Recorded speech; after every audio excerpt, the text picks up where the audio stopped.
महत्वना समाचार राजकोटथी जिल्ला आरोग्य कर्मचारीओ मास सीएल पर उतर्या छे। પડતર પ્રશ્નો અને વિવિધ માંગણીઓને લઈને માસ સીએલ પર ઉતર્યા છે। 800 જેટલા આરોગ્ય વિભાગના કર્મચારીઓ માસ સીએલ પર છે। માંગ ન સ્વીકારાય તો 15મી થી અચોક્કસ મુદતની હડતાલ પાડવામાં આવશે। આરોગ્ય વિભાગના કર્મચારીઓએ આ પ્રકારે ચીમકી ઉચ્ચારી છે। વધુ વિગતો સાથે જોડાઈ ગયા છે રાજકોટથી અમારા સંવાદદાતા રહીમ લાખાણી। રહીમ, જણાવશો કે 800 જેટલા આરોગ્ય વિભાગના જે કર્મચારીઓ છે આજે માસ સીએલ પર છે અને વિરોધ પણ નોંધાવી રહ્યા છે। ખાસ તેમની શું માંગો છે? જે રીતના વાત કરવામાં તો રાજકોટ જિલ્લાના 800 જેટલા કર્મચારીઓ છે તે હડતાલ ઉપર ઉતર્યા છે। જે રીતના જોઈ શકો તે સૂત્રોચ્ચાર કરી રહ્યા છે। જે રીતના તેઓની માંગણીઓ છે તેને લઈને સૂત્રોચ્ચાર કરી રહ્યા છે। તેઓ જે એક જ વસ્તુ છે કે તેઓની જે પગાર વિસંગતા છે અને સહિતની અલગ અલગ 13 જેટલી માંગણીઓ છે તેને લઈને અત્યારે સૂત્રોચ્ચાર કરી રહ્યા છે અને આજે માસ સીએલ ઉપર ઉતર્યા છે। તેઓની સાથે વાત કરીશું તેઓની શું માંગણીઓ છે, કારણ કે આગામી 15 તારીખના સામૂહિક અચોક્કસની હડતાલ ઉપર જવાના છે। ત્યારે વાત કરીએ શું કહો છો, શું માંગણીઓ છે ને કઈ કઈ પ્રકારની માંગણીઓ છે? જો માંગણી સ્વીકારવામાં નહીં આવે તો આગામી સમયમાં શું કાર્યક્રમ રહેશે? અમારી સરકારમાં અમે અવારનવાર રજૂઆતો કરેલ છે। સરકારમાં અમે અવારનવાર રજૂઆત કરેલ છે। અમે આવેદન પત્રો આપેલા છે। સરકારમાં અમે લખીને આવેદનપત્ર આપ્યા પછી અમારી એવી માગણી છે કે અમારી 6 તારીખે માસ સીએલ છે।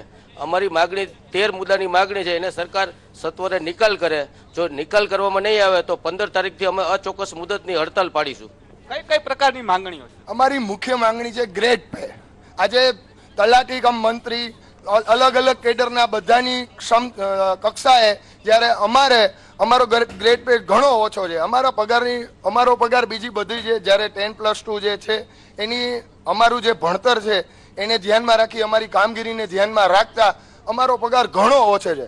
માનનીય અમારે સરકારને માનનીય મુખ્યમંત્રી શ્રી આઈના છે, અમારી એમને અત્યારે પણ એક જ રજૂઆત છે કે આપ છો અને અમારી આ માંગણી સંતોષો।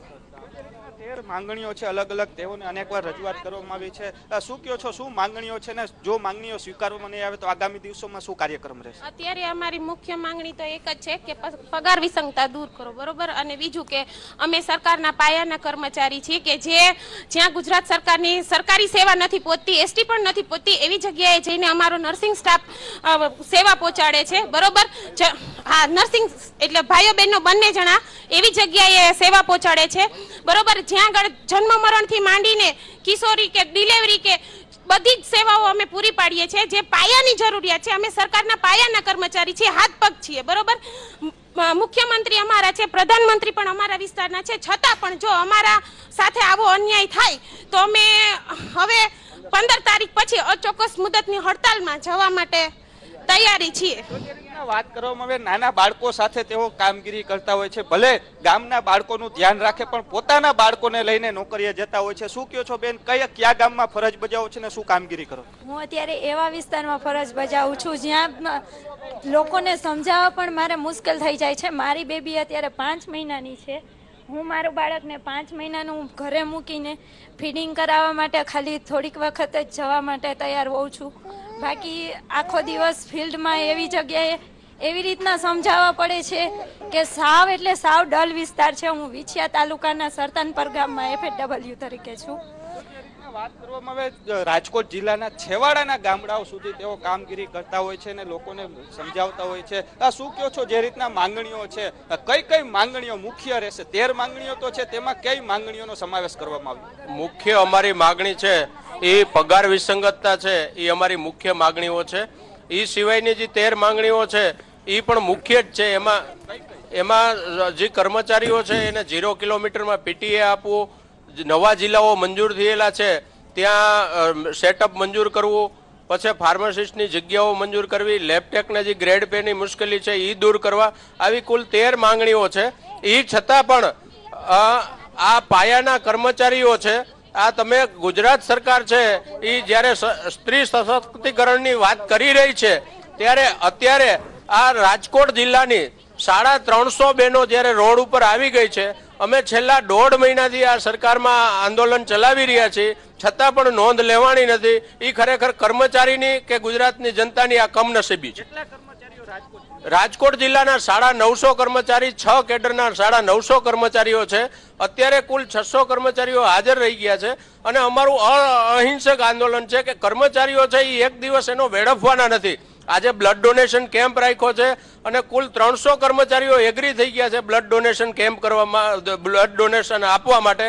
અને એ 300 કર્મચારીઓનું બ્લડ છે એ સિવિલ હોસ્પિટલમાં થેલેસેમિયા વાળા બાળકો માટે અને ગરીબ સગર્ભા માતાઓ માટે અને ડિલિવરી વાળી બહેનો માટે વાપરવામાં આવશે.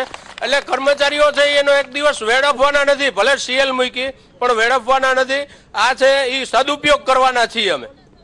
વાત કરવામાં છે માસ સીએલ ઉપર તો ગયા છે, પરંતુ સાથે સાથે જે જરૂરિયાતમંદો જે છે તેમને બ્લડ આપીને તેઓનો વિરોધ વ્યક્ત કરશે.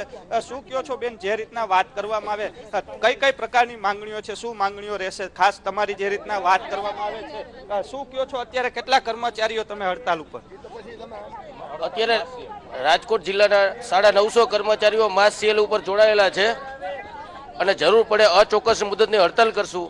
અને અમારો આજે બ્લડ ડોનેશન કેમ્પ છે એમાં અમે 300 દાતાઓ થઈ અને અમે બ્લડ આપવાના છીએ. તો જે રીતના વાત કરવામાં આવે તો અત્યારે 850 જેટલા કર્મચારીઓ છે આરોગ્ય વિભાગના તે હડતાલ ઉપર છે અને આગામી 15 તારીખથી અચોક્કસ મુદતની હડતાલ ઉપર ઉતરવાની પણ તૈયારીઓ બતાવી છે. જી આભાર રહીમ. વધુ અપડેટ માટે આપના સંપર્કમાં રહીશું.